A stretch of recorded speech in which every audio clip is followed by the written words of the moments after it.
नमस्कार, मैं हूं आपके साथ लकी मौर्य और आप देख रहे हैं हमारा खास राजनीतिक बुलेटिन टीएफटी इंडिया न्यूज 24 पर। आज बात है बिहार की उस नीति का जिस पर पिछले लगभग 10 वर्षों से सियासत गर्म हो रही है। शराबबंदी कानून। साल 2016 में मुख्यमंत्री नीतीश कुमार ने बिहार में पूर्ण शराबबंदी लागू की थी और अब करीब एक दशक बाद इस कानून की समीक्षा को लेकर फिर से राजनीतिक घमासान शुरू हो गया है।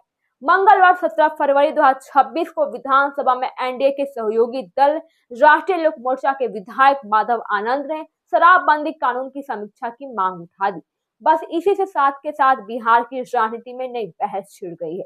क्या शराबबंदी कानून की समीक्षा होनी चाहिए? क्या इसमें बदलाव की जरूरत है? और क्या यह कानून पहले की तरह सख्ती से जारी रहेगा? मांग उठते जेडीयू ने अपना रुख स्पष्ट कर दिया है और जेडीयू के प्रवक्ता अभिषेक झा ने अपनी सहयोगी विधायक का नाम लिए बिना ही बयान पर तीखा संकेत दे दिया है। उन्होंने कहा कि सरकार के बनाए गए किसी भी कानून की समय समय पर समीक्षा होती है। शराबबंदी की भी समीक्षा होती रही है, लेकिन उन्होंने साफ किया कि अगर समीक्षा की आड़ में कोई ढिलाई या कानून को समाप्त करने की कोशिश कर रहा है तो यह संभव नहीं है। उन्होंने यह भी कहा कि मुख्यमंत्री नीतीश कुमार ने इतने वर्षों तक शराबबंदी को मजबूती से लागू रखा है और आगे भी यह लागू रहेगी।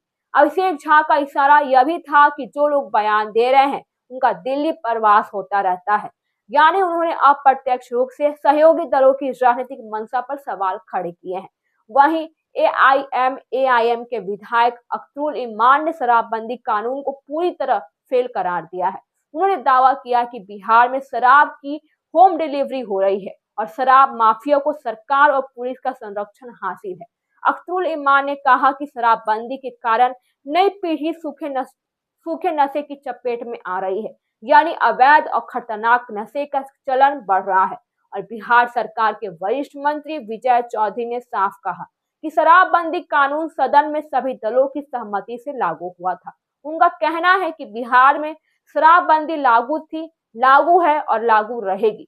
सरकार का स्पष्ट संदेश है कि इस नीति से पीछे हटने का कोई सवाल ही नहीं है। वहीं राष्ट्रीय जनता दल के प्रवक्ता मृत्युंजय तिवारी ने इस पूरे विवाद पर सरकार को घेरा है। उन्होंने कहा कि शराबबंदी की पोल खुद सत्ताधारी दल के विधायक सदन में खोल रहे हैं। उनका आरोप है कि शराबबंदी में शराब माफिया की चांदी हो रही है और जहरीली शराब से लोगों की मौतें भी हो रही हैं।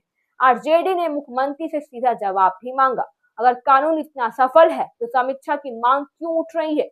और राजनीतिक विश्लेषकों का मानना है कि यह विवाद सिर्फ कानून की समीक्षा का नहीं है, बल्कि गठबंधन की अंदरूनी खींचतान का भी संकेत हो सकता है। शराबबंदी नीतीश कुमार की प्रमुख नीतियों में से एक रही है। इसे उन्होंने सामाजिक सुधार और महिला सशक्तिकरण से जोड़कर पेश किया था, लेकिन दूसरी तरफ लगातार सामने आता जहरीला शराब की घटनाएं, अवैध तस्करी और गिरफ्तारी के आंकड़े इस नीति के प्रभावशीलता पर सवाल भी खड़े करते हैं। अब बड़ा सवाल यह भी है, क्या वाकई शराबबंदी कानून में कोई बड़ा बदलाव होगा या फिर समीक्षा सिर्फ राजनीतिक बयान पर बनकर रह जाएगी? फिलहाल जेडीयू और सरकार का रुख तो साफ है, लेकिन शराबबंदी कानून जारी रहेगा।